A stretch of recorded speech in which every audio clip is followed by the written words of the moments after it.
You ever feel like you're in a room full of people and still feel completely alone? Like everyone's talking, everyone's laughing, and somehow none of it touches you. You're there, technically.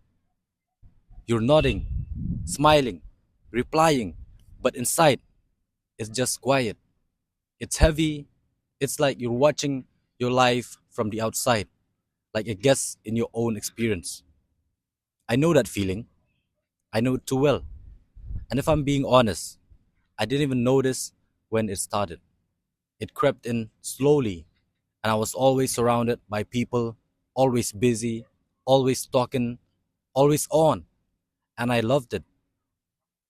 I thought I loved it. I thought I was just built like that, just social, just people person, just someone who thrived of connection. But the truth is, I was afraid of the quiet because when it's quiet, the truth comes up, and I don't want to face it. The quiet is where the thoughts live, the regrets, the memories, the what ifs, the voices that say, "You're not enough, you're too much, they left because of you, you'll never be loved again like that." The quiet doesn't lie to you, but it reveals to you. And when you're not ready for that, it feels unbearable. So I stayed loud, I stayed distracted, I stayed busy, but eventually everything I was using to escape myself ran out. The people got quiet, the messages stopped, the invitations slowed down, and for the first time, I had no choice but to be with me. And I realized I didn't even know who that was. I knew how to be liked, I knew how to be impressive, I knew how to be useful, I knew how to make people feel good, but I didn't know how to sit with myself and feel whole. Because when no one teaches you that, no one tells you how to be alone without feeling empty. We're taught to chase love, chase friendships, chase moments, chase meaning, but rarely are we told that sometimes the most important thing you'll ever do is stop chasing and just be. So, let me say this to you as clearly and as gentle as I can be. Being alone does not mean you're failing. It does not mean you're broken. It does not mean no one loves you. It might just mean for the first time you're getting to know the person who will never leave you. You. And that person deserves your attention. You can spend your whole life filling your schedule, filling your bed, filling your feet, and still feel a hole inside of you that no one else can reach. And that's not because something is wrong with you, it's because the connection you're really craving is internal. See, loneliness isn't always about being without people. Sometimes loneliness is about being disconnected from yourself. You could have 10 people in the room and still feel like no one really knows you. You could be in love and still feel misunderstood.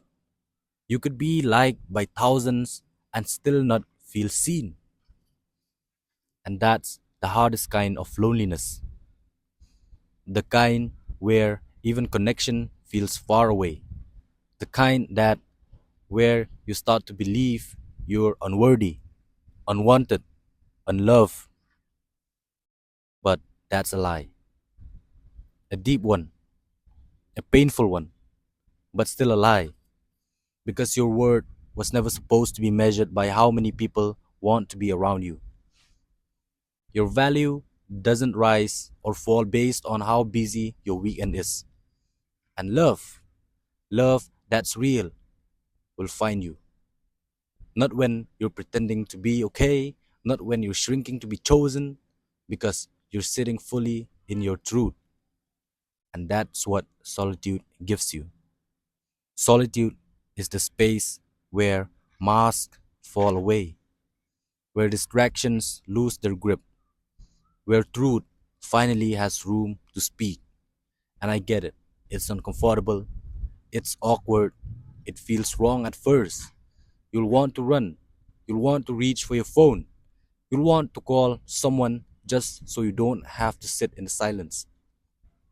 But don't run. Sit just for a moment. Let the silence say what it's been trying to say. Let your heart speak without needing anyone to hear it. Let your soul breathe. And slowly, without trying, you'll notice a shift. That silence that used to scare you, it becomes peaceful, calming, sacred. You'll start to realize the thoughts aren't enemies, they're messengers.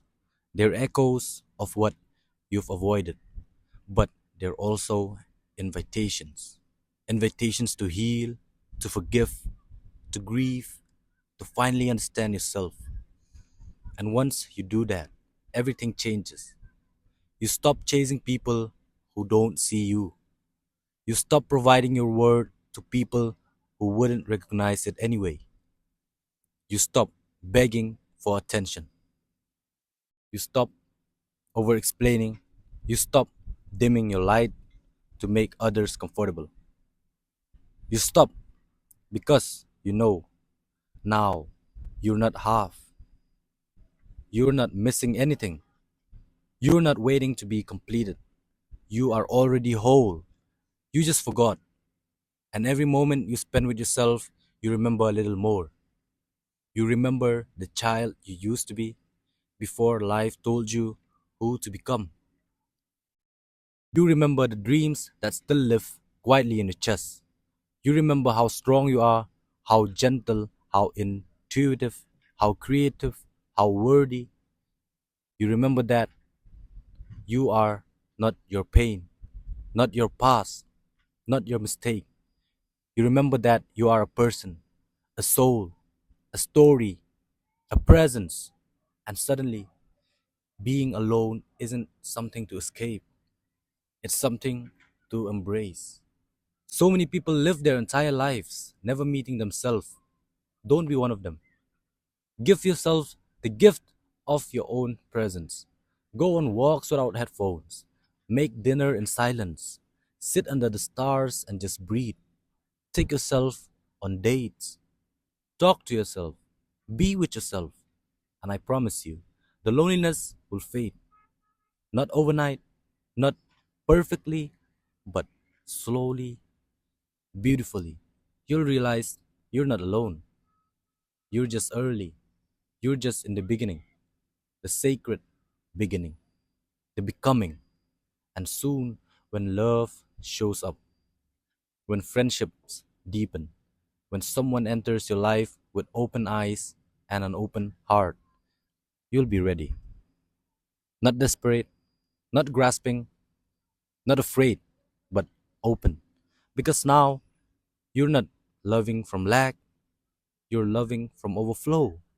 And that love is different. It's not rooted in fear, it's rooted in freedom. So take this season seriously. This solitude, it's your foundation, it's the soil where your future is growing. Don't rush through it, don't numb it, don't resent it. Learn from it, lean into it. Let it make you whole. Because one day, when everything falls into place, when you're surrounded again, when you're chosen, when you're seen, you'll smile, not because you need it, but because you earned it. And in that moment, you'll know you were never really alone. You were just coming home to yourself.